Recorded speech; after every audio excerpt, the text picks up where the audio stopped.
Welcome to Pavi healthy recipes. இன்னைக்கு நான் ஃப்ளேவர்ஃபுல்லாக பேபிஸ்க்கெல்லாம் கொடுக்குற மாதிரி சிக்கன் சூப் செஞ்சுருக்கேன். இந்த மாதிரி சிக்கன் சூப் நீங்கள் 7 months பேபிலேருந்தே கொடுக்க ஆரம்பிக்கலாம். ஸோ எப்படி செய்யறதுன்னு பார்க்கலாம் வாங்க, வீடியோக்குள்ளே போகலாம். இந்த ரெசிபி செய்ய இன்க்ரீடியன்ஸ் என்னென்னு பார்த்துடலாம். 2 பீஸ் போன்லெஸ் சிக்கன் எடுத்து குட்டி குட்டியாக கட் பண்ணி வச்சுருக்கேன். 1 tablespoon ஜிஞ்சர் கார்லிக் பேஸ்ட், தேவையான அளவு மஞ்சத்தூள், உப்பு, நெய் இதெல்லாம் எடுத்து வச்சுருக்கேன். சிக்கன் பீசஸை ரொம்ப குட்டியாக கட் பண்ணிக்கோங்க. இந்த மாதிரி இப்போ ஒரு பவுலில் சிக்கன் பீசஸ் சேர்த்துட்டு ஒரு பிஞ்ச் மஞ்சத்தூள் ஆட் பண்ணிக்கோங்க. ஜஸ்ட் 1/4 டீஸ்பூன் மட்டும் ஜிஞ்சர் கார்லிக் பேஸ்ட் ஆட் பண்ணிவிட்டு நல்லா மிக்ஸ் பண்ணிக்கோங்க. இப்போ ஒரு குக்கரில் 1/2 கப் தண்ணி ஊற்றிட்டு, ரொம்ப கம்மியாக தண்ணி ஊற்றணும். மிக்ஸ் பண்ண சிக்கன் பீசஸ் இதில் சேர்த்துட்டு தேவையான அளவு உப்பு ஆட் பண்ணிவிட்டு மிக்ஸ் பண்ணி விட்டுருங்க. இப்போ குக்கர் மூடி போட்டு விசில் போடணும். 3 to 4 விசில்ஸ் போதும். சிக்கன் நல்லா சாஃப்டாகவே வெந்திருக்கும், பேபிஸ்லாம் சாப்பிட்ற மாதிரி.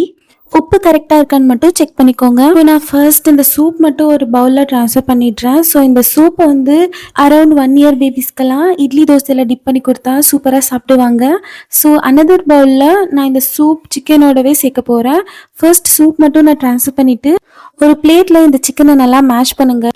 இது ரொம்ப சாஃப்டாக வெந்திருக்கும். ஸோ ஸ்பூன் பின்னாடி திருப்பி நீங்கள் மேஷ் பண்ணாலே மேஷ் ஆகிடும். நல்லா சிக்கன் மேஷ் பண்ணதுக்கப்புறம் இன்னொரு பவுல் சூப் இருக்கு இல்லையா, அதில் இந்த சிக்கன்லாம் ட்ரான்ஸ்ஃபர் பண்ணிவிடுங்க.